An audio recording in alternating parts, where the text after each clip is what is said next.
Hello. So here, hopefully,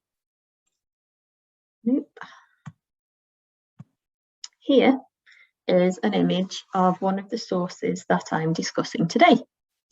10 manuscript periodicals entitled the Breakfast Courant or the Bread and Butter Chronicle were produced in January 1783 at the Wynnstay estate in North Wales, home to one of the wealthiest men in Wales. That was Sir Watkin Williams Wynn, who can be seen here. The Breakfast Courant, the run of 10, were clearly designed to entertain Sir Watkin and his family and guests over the festive period, and they're now held by the National Library of Wales in Aberystwyth. This perhaps isn't the paper that I hoped it would be when I submitted my abstracts all those months ago. I think COVID has an awful lot to answer for in work terms, as well as obviously in more serious terms. But these are such wonderfully unique sources that I hope this paper will still be of interest. In my main work on these manuscript magazines, I explore what they have to tell us about the reading habits and the national, gendered and class identities of Anglophone Welsh people of the late 18th century. Today, I'll be focusing on representations of time and space and how these aspects of the Courant can be seen to relate to a consciousness of the work's position as a scribal imitation of a print medium. These sources are over 200 years old, they're immensely fragile, they're creased, as you can see here, they're ripped and burnt around the edges, and they're very carefully bound, which makes it quite hard to get good photos. The Courant has received some attention in the study of the private theatricals for which Wynnstay was famous. There's a picture of the Wynnstay Theatre right there. Manuscript magazines more generally are beginning to receive critical attention, although there is a focus on the 19th century sources, which are more common than earlier examples. Each edition of the Courant has a header, which includes the title, date of publication and an issue number. The content is arranged into 2 columns per page, and they all have an illuminated initial, like this lovely goat here, which may be the work of the artist Henry Bunbury. Now, although a number of hands appear in the pages of the Courant, the bulk of the content appears to be the work of a single author, the currently anonymous Reverend Editor, as he is referred to in the text. The immediate audience appears to have been those staying and living at Wynnstay, although the editor does comment on the circulation of the Courant and the inclusion of gossip about the Williams Wynn social circle in Wales and in Ireland suggests that word of the Courant's content, if not the manuscripts themselves, would reach a wider audience. The Courant combines short essays, gossip arising from its small community of readers, poems, correspondence, mock adverts, and mimicry of printed texts, notably periodicals published by Joseph Addison. It conforms to Iona Italia's definition of a magazine, comprising diverse contents that often included abridged essays, articles on politics, readers' letters, poetry, and the prices of goods and stocks, end quote. Within the pages of the Courant, it is referred to as a paper, a domestic newspaper, and a miscellany. At one point, the editor states outright that it is not a periodical, despite the clear influence of The Spectator and The Guardian. Temporally, it combines representations of the pressure of literary production in a small time frame, with demonstrations of the longevity of print texts by authors including Shakespeare, Addison, and Swift. Spatially, the author-editor's consciousness of his very localised audience ensures that these texts reflect a community which, compared to the readership of print periodicals, was small and confined. Simultaneously, however, his readers' horizons are shown to stretch from Wales to Ireland, France, Gibraltar, and Russia. The Courant exhibits the effects of, quote, the compression of time and the globalization of space, end quote, which Eduardo Tortorolo identifies as key shifts in the 18th century public sphere. These sources also show one of the most charming elements of 18th century social authorship, to use Margaret Ezel's phrase, and that is the ability, the willingness, and the enthusiasm which readers and scribal authors had for imaginative travel through time and space. They routinely locate themselves, their sociable circles, and their experiences in other times and spaces. Representations of time and space in the Courant are closely intertwined, and the rest of this paper takes the form of a series of mini case studies in which this mutually informed relationship is explored in the context of the Courant's function as a scribal text designed to entertain a small, specific community. Here is that lion. This lion prowls the pages of the Courant and represents one of the most direct borrowings from a print periodical. Joseph Addison's Guardian was published 70 years before the Courant. As I said, the Courant combines immediacy in its representations of its community of readers with indications of the longevity of Shakespeare's plays, Restoration dramas, and early 18th century texts. In the 1710s, Addison placed a box shaped like a lion's head at Button's Coffee House in London and invited readers of his publications to post their contributions into the lion's mouth. The editor of The Guardian, Nestor Ironside, wrote that, quote, "Whatever the lion swallows, I shall digest for the use of the public. My lion feeds upon nothing but paper, and I shall only beg of readers to diet him with wholesome and substantial food, not gorge him either with nonsense or obscenity." And the editor of the Courant, writing 70 years after Addison, characterises his paper as the lion and borrows the metaphor of the digestion of correspondence work. He says, "The lion can swallow only temporary and local food, and that of the lightest kind.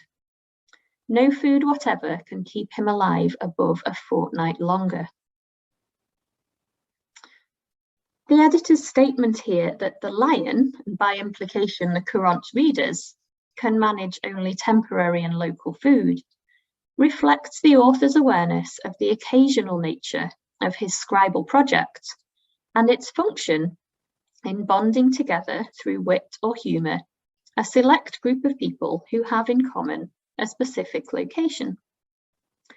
The reference to the death of the lion, he cannot be kept alive more than a fortnight, indicates the author's awareness of a particular set of practices which were common amongst 18th century periodical authors. And this is known as the periodical life cycle.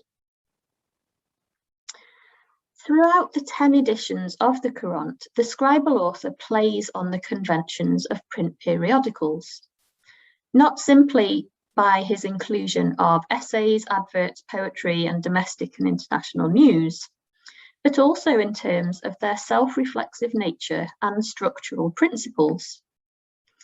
These manuscripts pastiche the periodical life cycle, that is, a series of conventions relating to the birth, life, and death of literary journals, which Nush Powell identifies across multiple publications.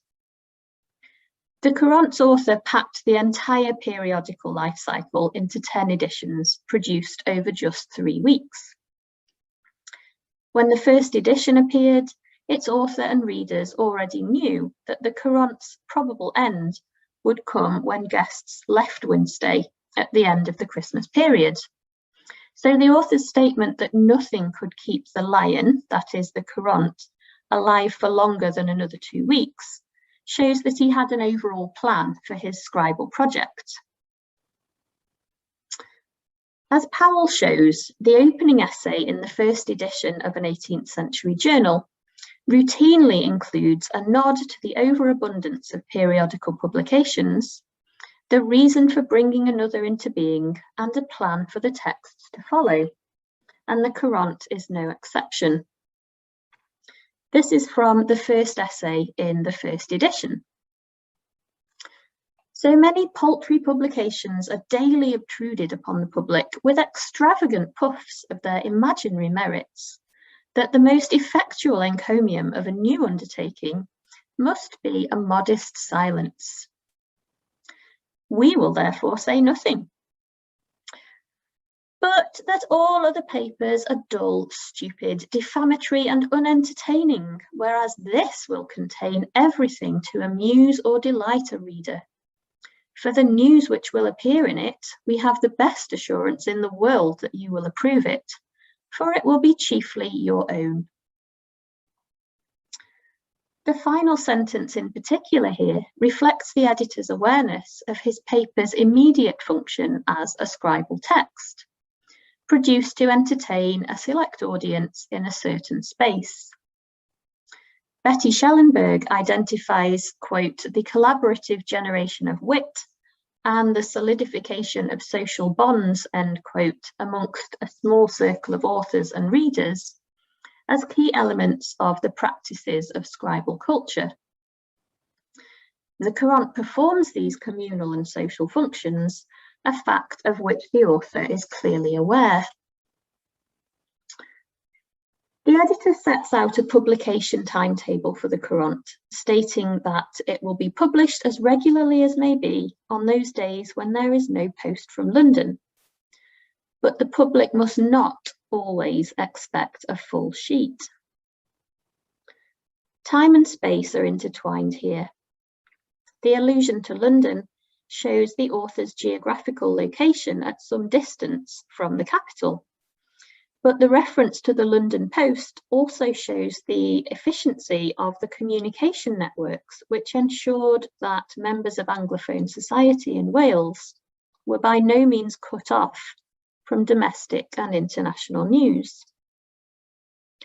Should post from London arrive at Wynnstay, its presence contracting the space between Wales and the British capital, the time which authors and readers might devote to the Courant would be similarly contracted.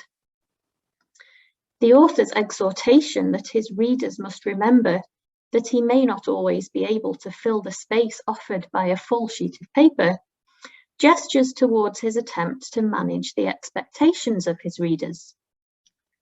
He may not always have time to meet demands for full sheets of fresh content. The midlife of the Courant is marked by a paper war and commentary on the effect which so arduous an undertaking as periodical authorship produced on the spirits of the author. Once again here we see the author-editor mimicking the conventions of print journals. His brief representation of the labour of constant literary production points to one of the key differences between his experience of authorship, as he wrote largely for his own entertainment, and those writing for print and for their living. Although our author is not reliant on the periodical market for his living, it nevertheless inflects his work. At the end of a run, print periodicals often depicted the deaths of their imagined editor figures, and our scribal author suits this tradition to the circumstances of the Courant's production. The reference to the death of the lion, as the editor looks ahead to the departure of guests from Wynnstay at the end of the Christmas festivities, reiterates his familiarity with the conventions of his print counterparts.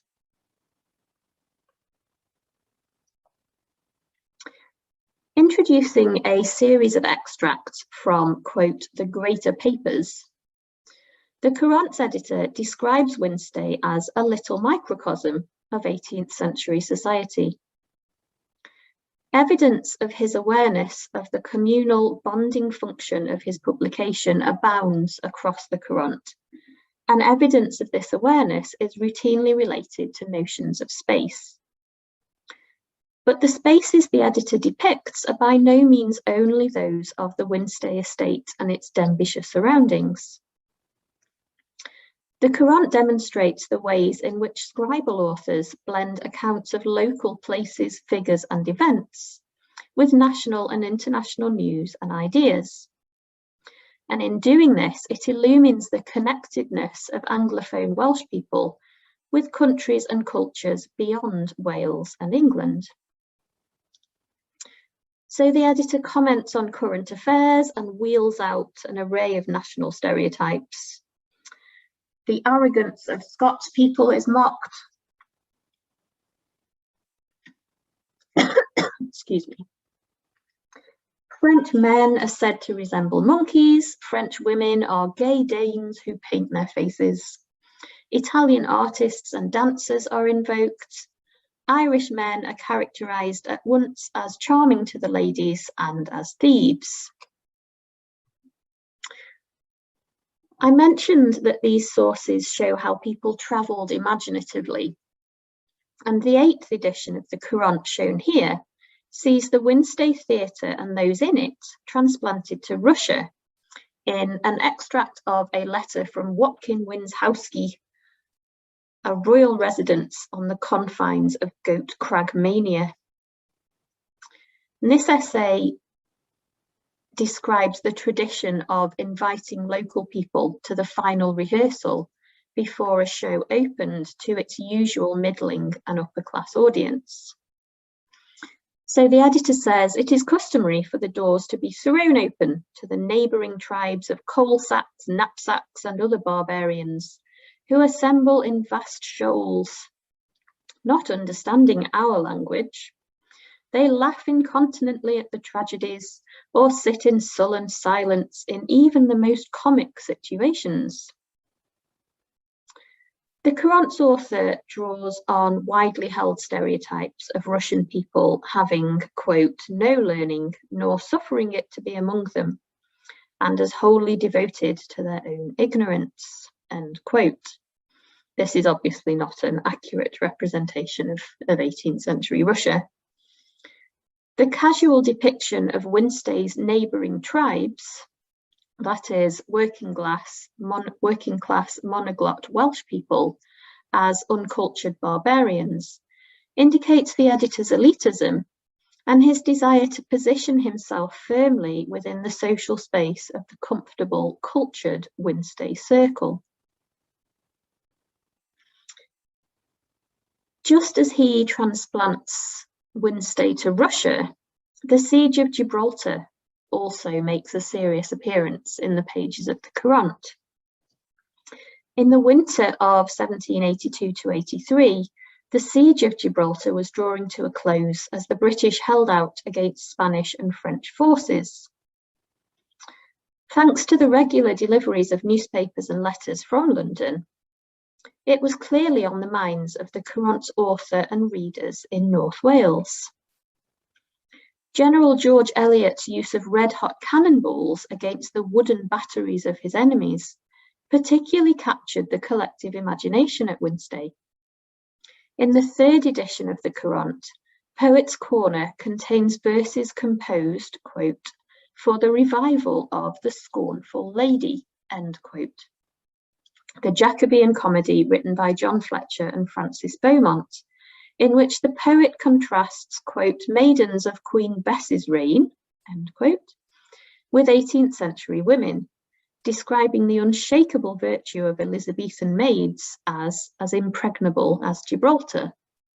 Impervious to sighs and tears and idle flattery, he says, their red-hot balls laid low each hostile battery. In its blend of genres, drama, news, and commentary on femininity, and of texts and ideas spanning over 150 years, the poem is a particularly clear example of the way in which 18th century authors looked outwards into a rapidly globalizing world, as well as looking back over many decades and centuries of writings in the process of becoming authors themselves. I'm going to wrap up here, so I'll just end by saying that these sources are unique examples of sociable, scribal, periodical writing, which offer much to those of us who seek to understand how 18th century people understood time, space, and the world around them. Thank you.